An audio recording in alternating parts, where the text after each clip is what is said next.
Welcome, everyone. We're very happy to have you here for tonight's Informational Parents Roundtable. Very blessed to have Dr. Jean Hess, who's going to be speaking about children's behaviors and what you as parents need to look for, consider, and know what's normal and what might be eligible for additional assistance as a parent. We're in a great place tonight to learn from Dr. Jean as to what you want to be looking for and what as a parent you can do. There are resources out there.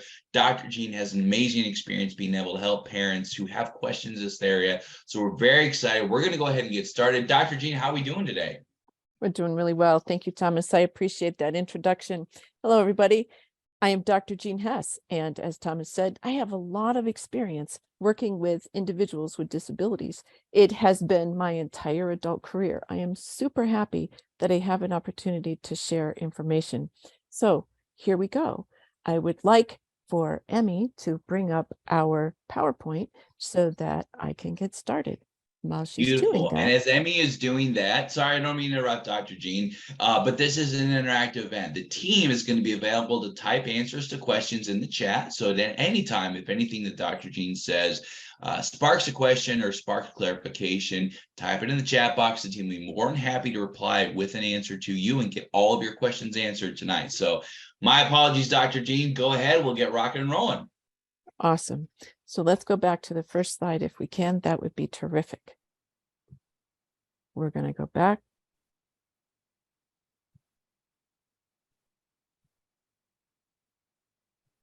All right. And while that's happening, I will tell you the name of my business is The Secret Handshake. And the reason that it's called The Secret Handshake is, that's forward. We're going to go to number 1.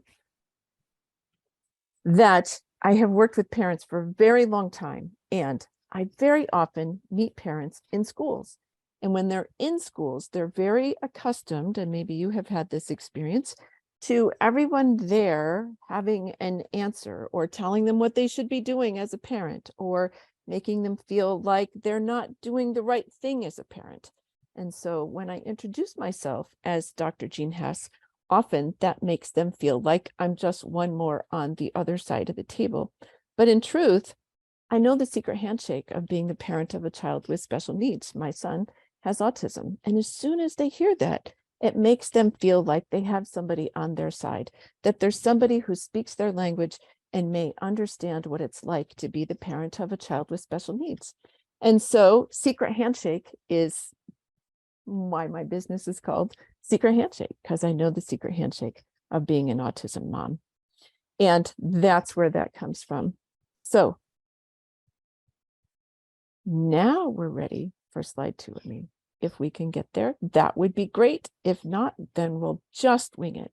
And I see that there are people here who may want to ask a question. So I will invite that. If you have a question, drop it in the chat. And if not, then we'll move forward with our evening.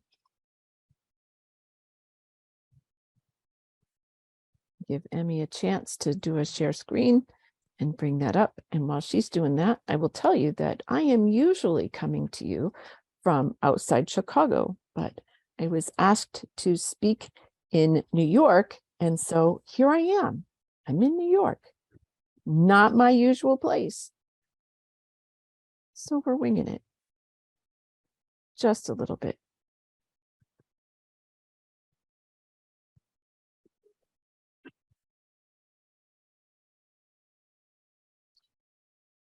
Dr. Jean, we did have someone type into the chat box. Quick question here.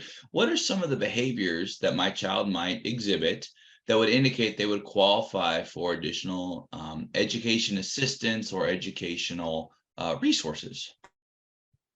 So the list of behaviors that a child might exhibit to qualify for educational assistance is long and unpredictable. So it could be anything from having trouble with their attention span. It might be having difficulty staying on task or staying in their seat. It might be that they have trouble interacting with their peers. It might be that they don't learn at the same rate or in the same way as their peers. It could be that they have a hearing impairment or a vision impairment or a speech impairment. Any and all of those things are indicators that a child might need more assistance. It's also possible that they have a different health impairment. It could be that they have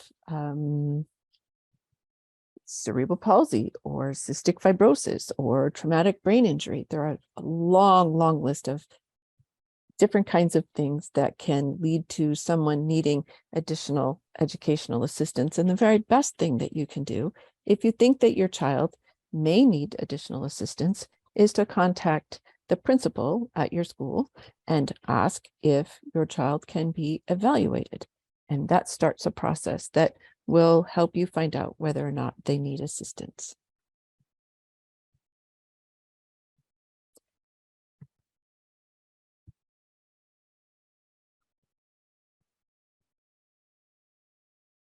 So here we go.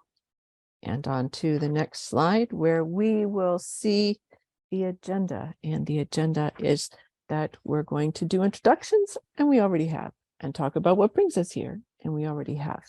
And so one way that we can support one another is by sharing our stories and our experiences. And we certainly can work on some of that as we move through, and that we will be able to have some questions and answers. And we've already started that, and then talk about next steps. So what are the next steps that we'll go through once we have our roundtable time together? Amy, if you'll put us through to the third slide. There we go. Oh my goodness. Who could that possibly be? Dr. Jean and her very own special needs individual. So my special person is named Alex. That's my son. He's 25, and he's what brings me here. So I started in special education before Alex was born and before Alex was identified as having special needs. And so he's just one more dimension in my path of being involved with individuals with disabilities. So my main question is, how can I help or support you? Again, if there are questions that I can answer, and drop them in the chat, and I will be happy to address those. There I am. We were on TV. How cool is that? I have been an advocate for parents of children with special needs for over 15 years and a teacher for a very long time before I became Dr. Jean. And when I did become Dr. Jean, I taught teachers how to be teachers so that they too could interact with children with special needs. So it's something that I've done for a super long time. And if Alex were here, he would tell you he doesn't have special needs. He has special abilities, and he came up with that all on his own. So that was one of those things that we really enjoyed about him coming to terms and kind of building his own identity around having special needs. And here we are, the Q&A portion of our meeting. So if there are other questions, we would be happy to answer those.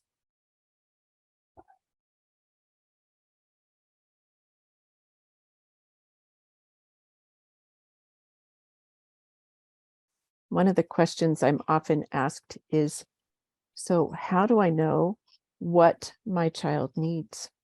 And so one of the ways that I answer that is, so pay attention to what your child is. So Dr. Jean, let me go ahead and just stop Yeah. in here. You've been doing this for a couple of decades. You have a wide variety of experience.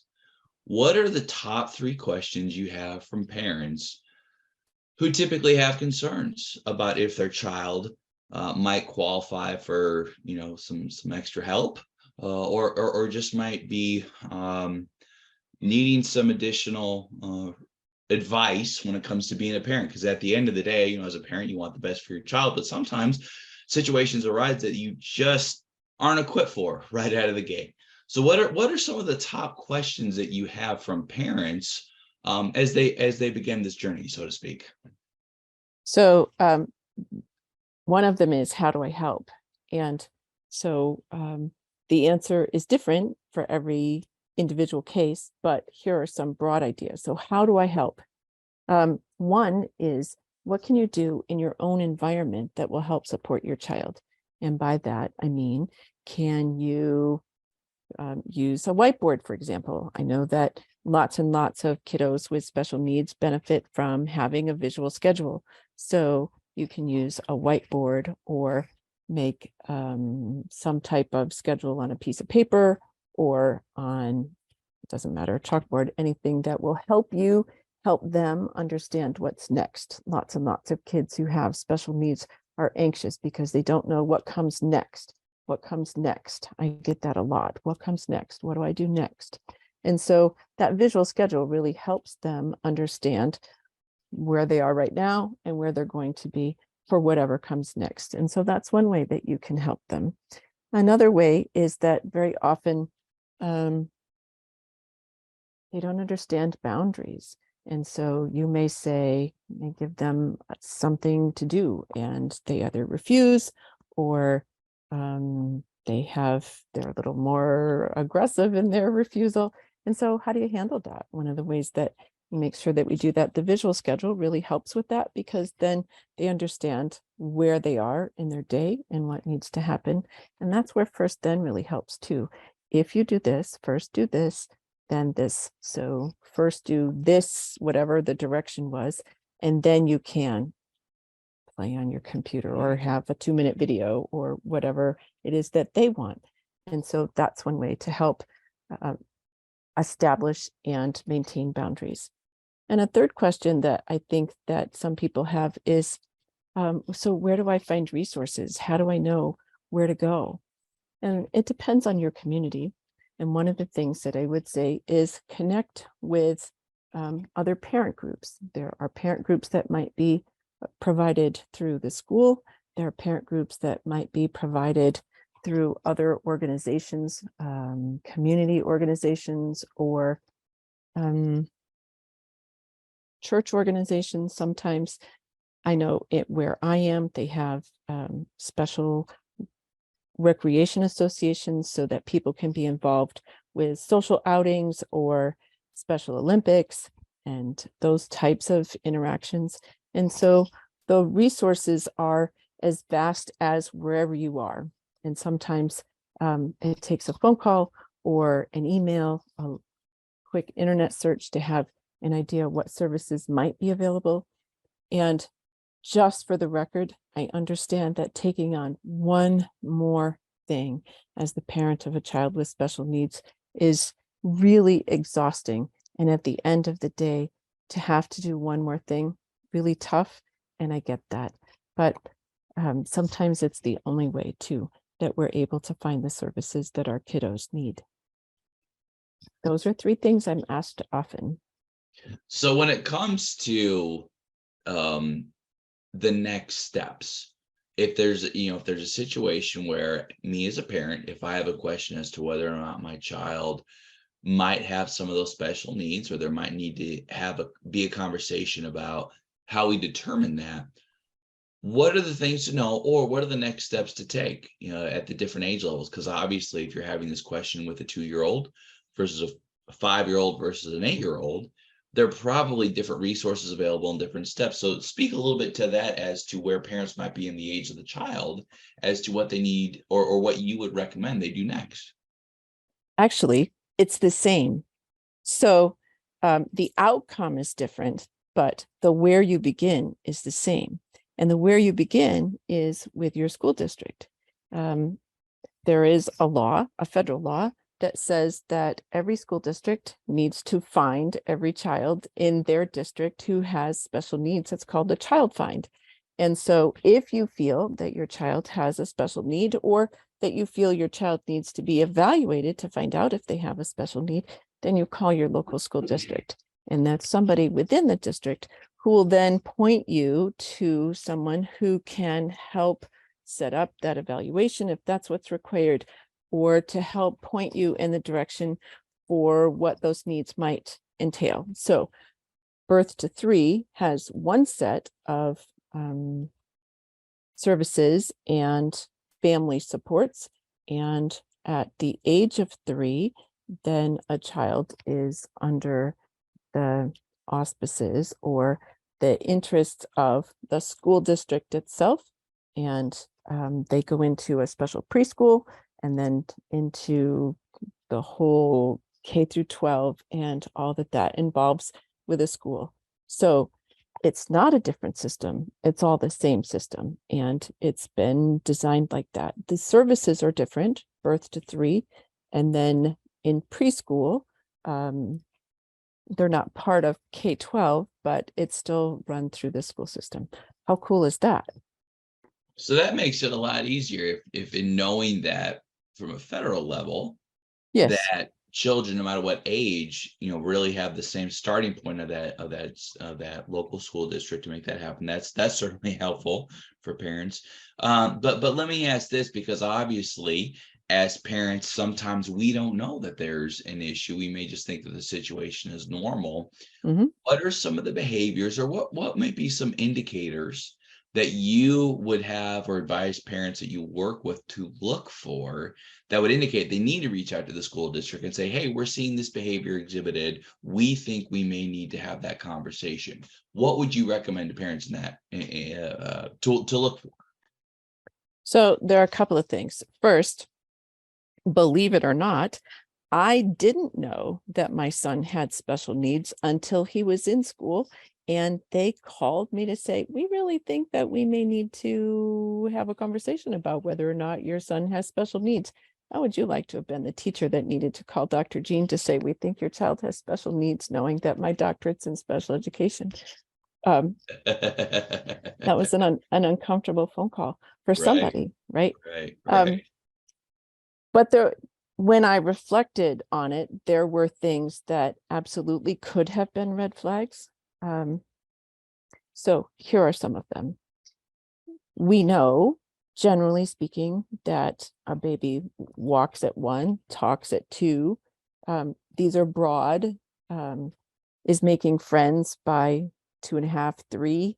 And so we look for those things, those developmental milestones. And if the child is meeting the developmental milestones within 2 to 4 months of what is, quote, normal, then that's what we consider pretty typical. If there's a significant delay, then we start to look at, I wonder. So here are some examples.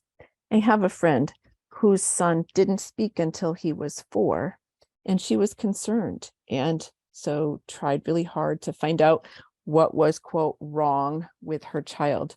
Turns out he's autistic. He's in college now. He talks a lot. So that part of it is something that he got over, but he didn't get over his autism, and that's something that he'll carry with him. There are kids who may walk late or have trouble forming friendships or bonds with their family. And so those may be indicators that there's something that needs to be looked at. If somebody has a speech delay, or they have some speech, but they don't know how to use it, what we would consider appropriately, then that might be something that I want to look at. Kids who tend towards big tantrums or lots of anger. I know that was one of the reflective things that I know about my son once he was identified. So those may be indicators that you want to have an evaluation. Again, if there are hearing impairments or visual impairments, then you certainly want to have those evaluated. So anything that looks like it's not right. So do they sleep at night? Don't they sleep at night? Do they learn how to go to the bathroom on time, or is that delayed? So all of those things that we think of as normal developmental milestones. And those are really super easy to find in terms of lists of them. If you search for developmental milestones, you can see those. But remember, not every child is going to hit them right on the dot of whatever date or age is given on one of those lists. But I would say if there's a 4 to 6 month delay, then I would start asking my pediatrician for my first go-to would be to ask your pediatrician. I took my son when he was 3 and I said, okay, so can we have him evaluated for, and we found out that he had a stutter and he had a speech delay. So we were able to begin to address that when he was 3. So those are the kinds of things that I would look for if I were a parent. And as the child gets older, if the child hasn't been identified as having a special need by the time that they're 3 or 4, sometimes we don't know until they reach 2nd or even 3rd grade, because content changes at that point in school. We move from really concrete activities and ways of learning into things that are more abstract. And we do that because children move from hands-on learning and concrete thinking to abstract thinking at about the age of 9. And so that change in 3rd grade is really critical. And if by the middle or even the end of 3rd grade, then we don't see the child able to handle abstract thinking, then we begin to ask questions at that point. And the academics become more difficult and they fall further and further behind. So we evaluate to find out whether or not there's something going on that keeps them from being academically successful. So if I'm hearing you correctly, it's really not one or two set of indicators, but really a myriad of different developmental milestones, that if there's some delay, that the conversation begins, but not necessarily a red or excuse me, a black or white or binary outcome, so to speak. Not at all. And now here's one of the things. Obviously, you talked a little bit about resources that are available to parents. You've talked about some of the things to look for, but as a mother of someone, and I love the way you say this, as the mother of someone with a superpower, super ability, what do parents need to know from a realistic standpoint of if their child does have a superpower, super ability, might be special needs, the reality of that? Because oftentimes there's not a general awareness of what having a child potentially diagnosed with autism means. So as a parent, what can you tell other parents who might be potentially beginning that journey, what they need to know, what they need to expect, and what does it mean, if that makes sense? Sure does make sense. So the very first thing that you need to know is, wow, are you going to go through an awful lot in terms of your very own feelings? And you need to really make sure that you take care of your very own feelings when you find out that your child may have a special need or may have special abilities. And I know from my own experience that there's a grieving process, because every one of us as a parent says, oh, my child, you envision that, right? Bring your child home and you're holding your baby and you have these aspirations, aspirations as a parent. And as soon as you hear some label that makes your child different, then you have a whole bunch of feelings that go with that. And so I don't know how many people would tell you that the very first thing that you do as a parent is make sure that you put on your own mask first, right? I was on planes a lot in the last 3 days. So I learned a lot about putting my own mask on first. And I didn't take care of my own feelings first. But that's what I advise other people to do now, is make sure that you give yourself an opportunity to process through what that means and be okay with the fact that it's going to change the way that you thought about the trajectory.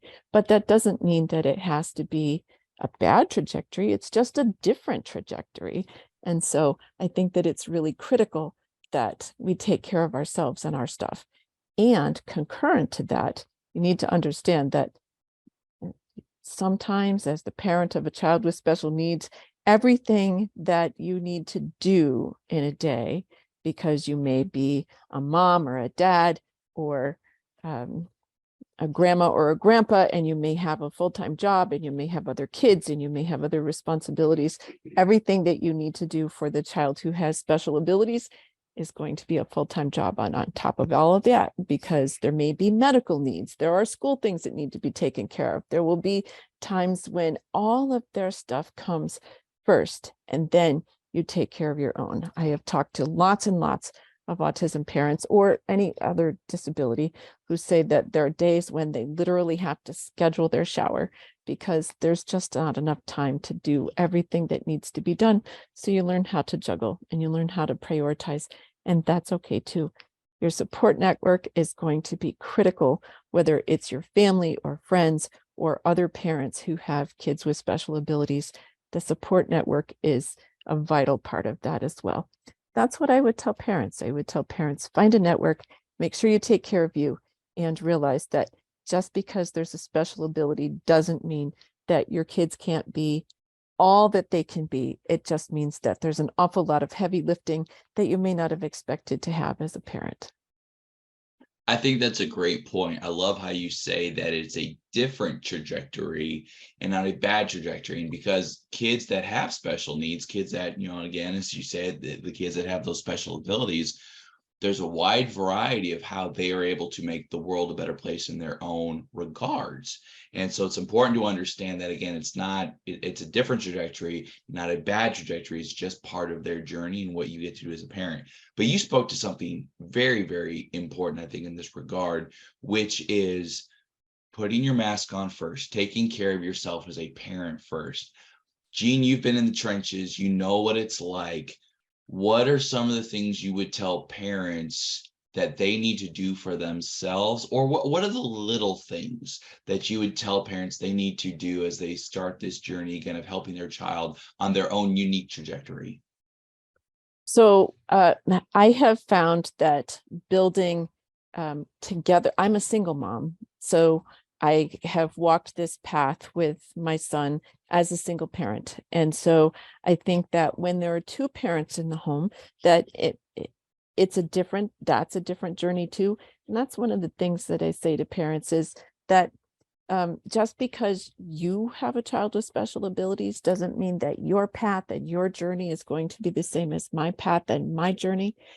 For every child with special abilities, there are just as many paths and just as many ways that those paths unfold. But here are some things that I think are super important. If you have interests that are important to you, and this is for any parent, not just a parent of a child with special needs, if you have interests and things that are important to you, you need to find a way to make sure that you continue to have those likes and those interests, because that's part of who you are. I'm an avid reader. I enjoy reading a lot. And so my son and I listen to books together because that's something that's now important to the both of us. I like to travel. I have traveled a lot with my son. I don't know many other 25-year-olds who have been to 37 states, but he has, because we travel together. So the things that are important to you are the things that you continue to do. So that's super important. In those days when it feels like there isn't a single solitary moment for yourself, find something that you can do, even if it's 10 minutes, so that you get centered in who you are, so that you can be the best parent that you can be, because you haven't lost sight of who you are. So pick up the book. It may be that you can only read 10 minutes a day. Plug in the audiobook. That's what I do now. I don't have time to read paper books, but I plug in. I walk every day because that's really important to me. It's one of the things that I really like to do. And so what can you do that brings your child along? Sometimes you just have to, but feed yourself. It's just like that oxygen mask. What can you do for you to stay centered and calm? And then I'm going to turn it around, Thomas, because sometimes what happens is there are times when you just can't.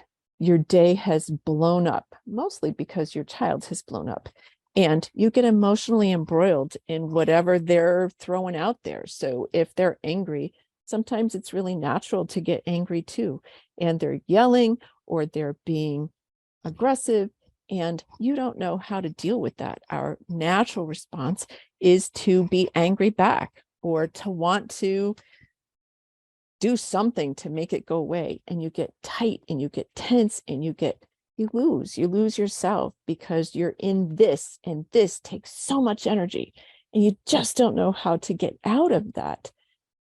Boy, all of that stuff about take a deep breath. I say this to my son to calm down. Take a deep breath, step away. All of the things that are really good coping mechanisms that we teach our children in order to deal with their stress and their anxiety are all really good coping mechanisms for ourselves.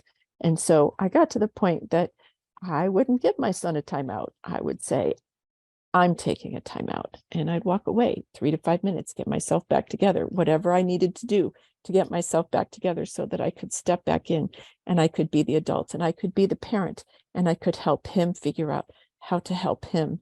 And so not only do we need to take care of ourselves in order to stay the course on any given day, but we need to take care of ourselves when we're in the middle of a situation that's really uncomfortable, because we need to be the adult. We need to stay calm, because very often our kiddos don't have any control over whether or not they're in control.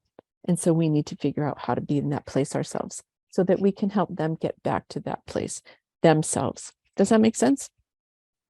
Absolutely. And I think it actually feeds into the next question we had here from the chat line.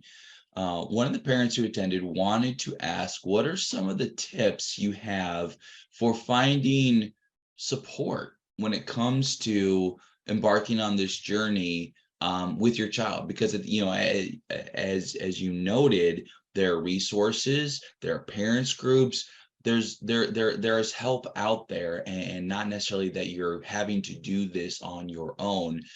What tips, what insights, or what advice would you give parents as they're looking to build that support network, to build that community as they begin this journey with their child?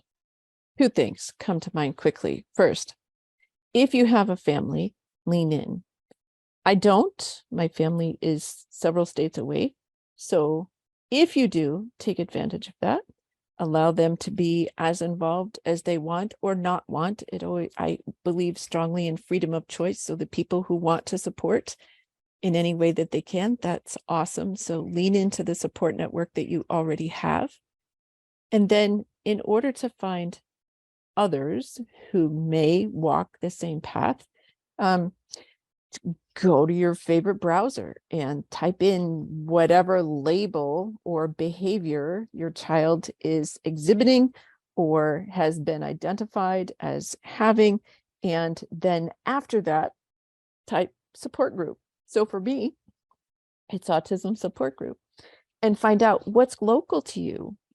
Are there state agencies? State agencies very often have local chapters, or state agencies may know of groups in your area that can support you. It's also possible that, as I said, that your church or your school or some other community agency, the local health department or the local cooperative extension, or whatever that local important community group is in your area, may have some idea. It might be a park district, it might be a Special Olympics group. All of those things are places and spaces to begin to look. And so it all takes time to build a network, but as you build a network, people will say, oh, have you heard about, or, oh, did you see? I just thought of another one.